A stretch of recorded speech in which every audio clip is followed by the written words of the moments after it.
Welcome everyone back to Behind the Front Lines, and in today's video we're going to look at the latest on the Ukrainian counteroffensive. We're going to look at what is going on around Urozhaine as it was officially liberated yesterday, with a rout developing with some of the Russian units withdrawing under cluster munition fire. We'll have a look at what is going on near Robertine, as the town is now a contested area as the Ukrainians are making significant advances towards Tokmak. And finally, we'll have a look at other areas of the front line, and we'll especially focus on what is going on in the Kherson region, as we're hearing lots of stories and reports that Ukraine is potentially opening a new front, whether it's a distraction to draw back some reserves to that region, or whether they do actually expect to conduct significant assaults from that area. We will have to see, but there is some more significant updates from that region. So do remember, if you enjoy the videos, make sure you like and subscribe. So it starts on the Vilkanova-Silicon axis towards the Urozhaine area. We've seen one update from the Deep State map today, but we'll also have a look at the ISW map, as that's had more updates. But the only update from the Deep State map today has been around Urozhaine, where we have seen the majority of the town under Ukrainian control, and quite large areas of the southern extent, a grey zone now, pretty much all the way towards the river, towards the north of Svitne, Bashiani. Now, this river here is the Mokry Yali, and it is about 10 to 30 metres in diameter. So it is a significant river that would require, for any motorised units, would require bridges.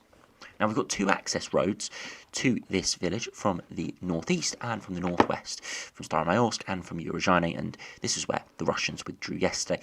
We saw some extraordinary images on this bend here of cluster munitions pounding Russian units fleeing for their lives. So it just shows you that there was a bit of a rout as they did leave. Wasn't any vehicles come pick them up or anything like that. It really was a sudden withdrawal from these southern houses and buildings. And of course, the Deep State map was always going to be a day or two behind. So this is likely the picture earlier yesterday or even the day before, with this grey zone likely to be a bit larger. And of course, for the blue area, the Ukrainian controlled territory, likely to cover the positions to the south of the Mokry Yali River here, and all the buildings to the south of Urozhaine as well. One thing the Deep State map does continue to not update, that other maps do update, these fields out to the east. The reason why Urozhaine fell, or one of the reasons why assault units were able to make Urozhaine fell, was because they were able to attack from the east as well and have fire control of all these entrenched positions. The Ukrainian troops in these fields have reached an area almost parallel to the south of Urozhaine, and perhaps even further south than that, trying to hold fire control over the supplies to Novodonetsk and across this main road here as well. So hopefully this does get updated, because it does look a bit of an anomaly, because you'd think if you looked at this map, the Russians could just assault back from the east, but actually these areas are Ukrainian controlled, if not contested. Now further westwards, it does put in position Pryutne in grave danger, and these positions to the northeast, but they've got a bit of a stronghold within these tree lines.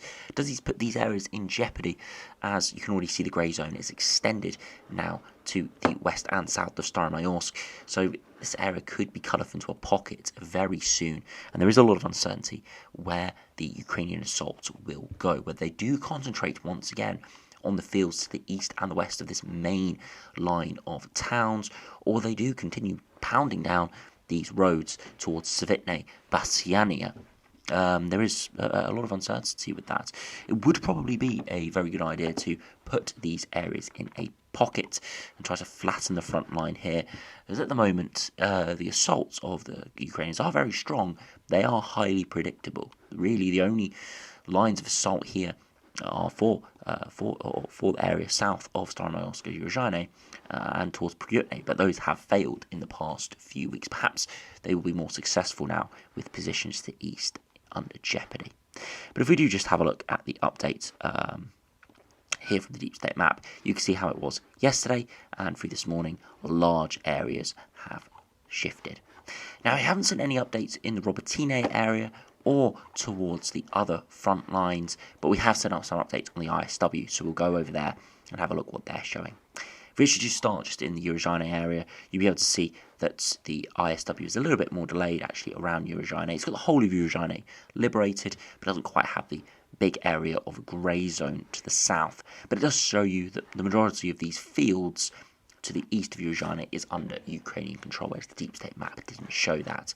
And it does show you Priyutne here is on the edge of Russian control, and these regions to the west of Staromayorsk are going to be under big threats. You can see there are some slight deviations between the different maps. They all roughly show a very similar situation in terms of controlled territory, in especially the towns, just a bit more uncertainty in some of the fields and open areas to surrounding the towns. But as I said, the next axis of attacks likely to be the fields to the east here, trying to flank the villages to the south and trying to flatten the front line towards the Priyutne area, with the eventual goal of getting towards Staromalinivka.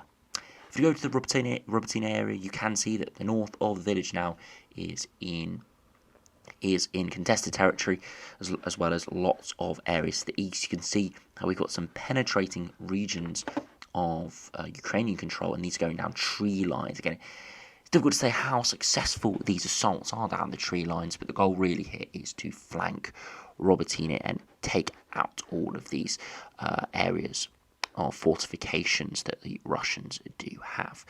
So this area is very volatile at the moment, but battles are continuing to be quite severe towards the Robotyne area, but progress is being made, and I do suspect we will see some sort of breakthrough in this area in terms of capturing the whole of Robotyne or large swathes in the near future.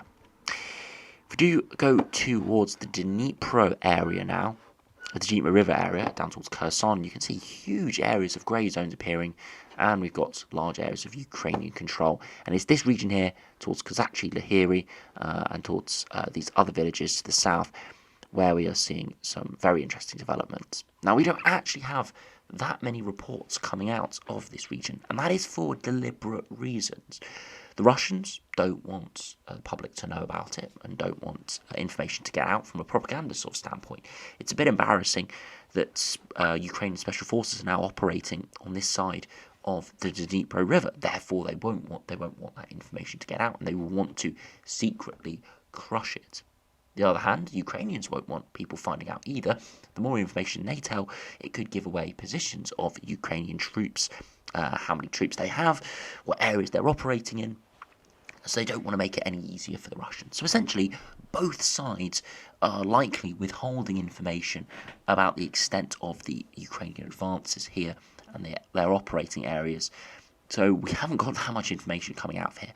But what information we do have is that Russian troops have been taken prisoner. There's this whole story about a general being taken prisoner. And again, if you want to check that out, go onto Twitter, and all the many accounts on Twitter are talking about it.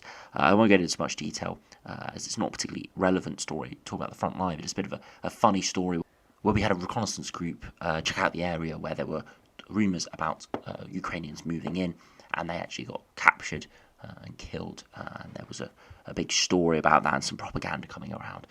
But regardless, this could be the potential for opening a new front. As you can see, loads of little bridgeheads developing, whether it's contested or actually Ukrainian control, it doesn't really matter.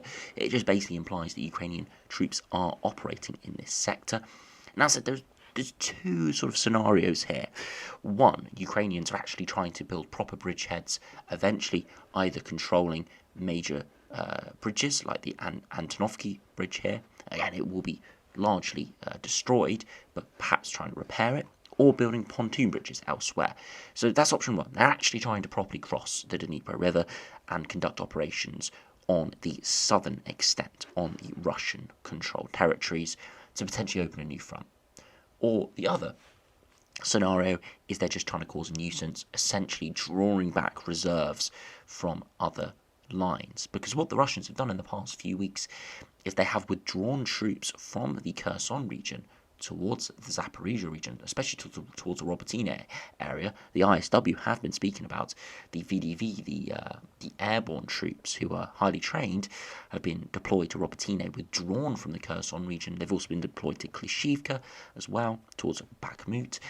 and that has essentially weakened the defences in Kherson. So perhaps these attempts we're seeing in the past week or so are to draw more troops back to weaken those areas. But it is really a game of cat and mouse at the moment, and we will have to see whether this actually turns into areas the Ukrainians can properly assault from, or whether they just have it as sort of a nuisance front line. We will see in the next few weeks.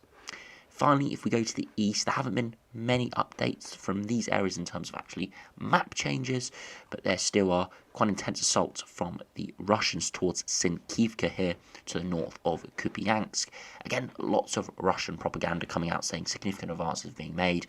Significant advances have not been made. Some advances have been made in these fields towards the north, but these aren't the major defensive fortifications. Those are mainly further southwards, so again, not a particularly important regions, and they've been assaulting Sinkivka, and some reports are that some of the town is contested now, but they haven't captured it, and even if they did capture it, it's not significant territory once again in this region. So yes, northern front line, we're seeing some developments, but nothing as significant as some are making it out to be. And if we do transfer to Bakhmut, we haven't seen that many moving parts here, and it doesn't mean the battles aren't taking place. We are seeing significant fighting, especially from the Klishchiivka to Andriivka sector. Haven't seen updates from the map, but this whole area around Klishchiivka down to Andriivka is contested.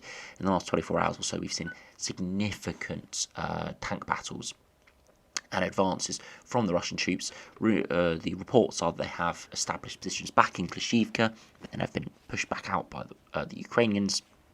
So simply toing and froing in this sector with big battles taking place as the Russians essentially try to hold on to Klishchiivka at all costs. And the Ukrainians are simply sitting there and not really committing main forces, and are simply holding the line and taking back any territory they lose in any counter-attacks by the Russians, essentially trying to take as few losses as possible and still applying pressure on the area.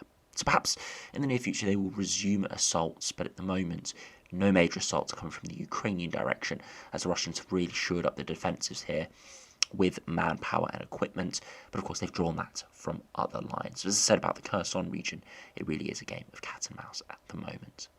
So we're seeing lots of areas along the front line that are on tipping points, like the Bakhmut area, like the Kherson area, like the Robotyne and the Vilkanovo-Silka area, where it really is very touch and go whether we see big breakthroughs or we stay with these smaller increases in Ukrainian territory.